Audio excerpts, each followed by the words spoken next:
All right, so this is going to be about the second out of three main causes of bunions. This is all, I guess, like a mini series based off of the article I just put out, the three main causes of bunions.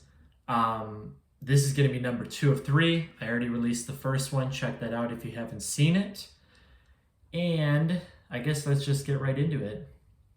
The second cause is going to be poor ankle mobility. I don't think most people would guess this. The first one's pretty obvious. This one and the third one are not as obvious. Poor ankle mobility, though, specifically a lack of dorsiflexion. Okay, so what does any of that mean? So dorsiflexion is basically your foot's ability, you can't see my leg, but it's the foot's ability to have the toes reach back towards the shin and the knee, okay? So think about if you're squatting, if you're lunging, if you're taking a long stride, like your back foot on a long stride, what your ankle has to do is dorsiflex. Okay, so this is a very necessary movement, like I said, to a lot of athletic positions. But honestly, just walking and running, dorsiflexion is very important. And I don't think a lot of people think much about it until they have an issue and they kind of have to go down this route. I'll be honest, I didn't care about it before either. But now I know a lot about it because I've had a bunion, I've had plantar fasciitis. So I've had to figure these things out, and I kind of learned how important dorsiflexion is in general ankle mobility. I'm actually still working on mine, to be honest. It's still not good enough.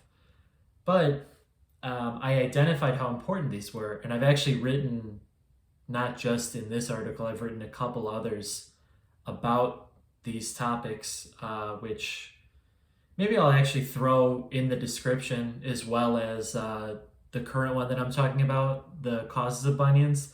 I might throw those in there too because it's that important. I also have links within this article if you do read this one. So yeah, there you go. But this is the second cause of bunions that I have found through my experience and research. Because basically what the body does is when it doesn't have good dorsiflexion, which by the way, that's a lot of people.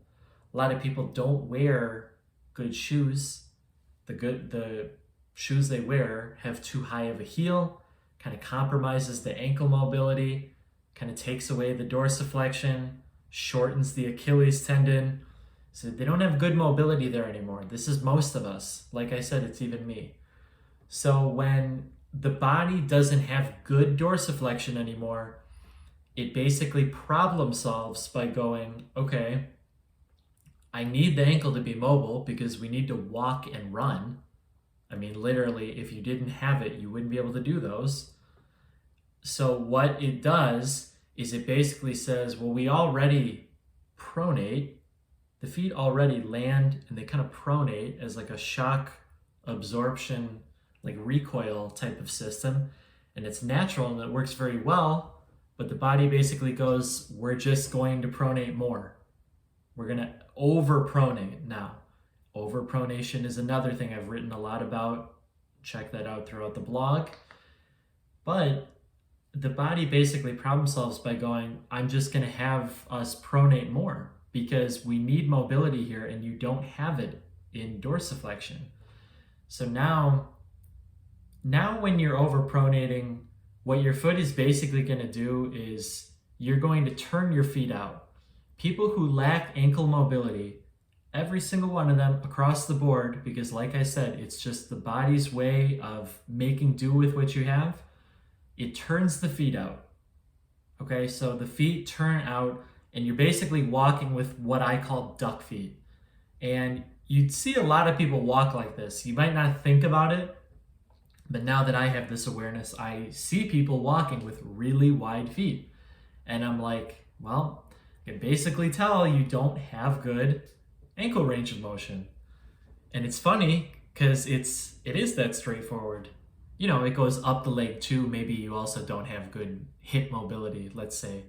But your ankles, for sure, are not where they're supposed to be because that is what the body does. It turns them out.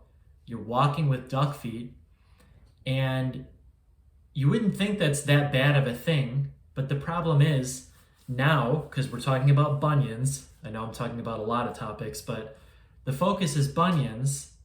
So now you've got these duck feet, and you're basically, when you're walking now, you're on a slant. Your big toe, as well as your whole foot, is already on a slant, and now when you push off, it's kind of this side-loaded, like awkward push-off that's basically pushing the big toe in. It's uncomfortable, to be honest. If you already have a bunion, it's especially uncomfortable. But if you're even vulnerable to getting one, which you very well might be from wearing conventional footwear, it's uncomfortable and it's going to worsen your condition. This is very important to understand. It is so important that I linked out to the multiple articles that I have written on foot turnout, the duck foot thing. So that is in the articles. I recommend you check those out. This is something that not enough people talk about. And I also took a picture of myself walking, and I exaggerated my own foot strike because I don't do this anymore. But I basically demonstrated what it looks like if you caught me walking with a duck foot and pushing off. You basically see the image of my foot, my back foot pushing off, and you can see that my big toe is on this awkward angle. It's getting pushed in with all the other toes. And that's not what we want. One, it's not efficient. I mean, I would much rather just push off the ball of my foot and toes and create some good force that's just efficient. It doesn't waste energy. This, though, with like the duck foot, is kind of inefficient, painful, and you're just like dragging. You're like basically dragging your foot behind you. It doesn't make sense. And that's why this is it's a backup option for the body. It only does this when it doesn't have dorsiflexion to work with. So that's basically why ankle mobility / dorsiflexion is such a big deal. Because if you don't have it, you're basically going to be problem solving by hurting yourself in another way. And like I said, this is a big contributor to bunions. This is, it either helps cause it, like it accelerates the process, or it just irritates the hell out of an existing bunion. Because it definitely doesn't feel good if you already have one and you have a really poor like walking gait like this. It just sucks. It's now painful, and you have more work to do to solve it because now you need to fix the way you walk altogether, which is doable, and I talk about that elsewhere. But I wanted to talk about that today. It's a pretty important topic, and it could definitely be contributing to your pain in your big toe. So that is the second cause of bunions. So again, that article is linked below. I'm going to have a few resources linked below. I would just check out the description. And I really recommend you read this article. You're going to get a couple visuals that might make more sense to you. And you're going to get in-depth reading that explains what I'm talking about. So until next time, we'll talk about the third one.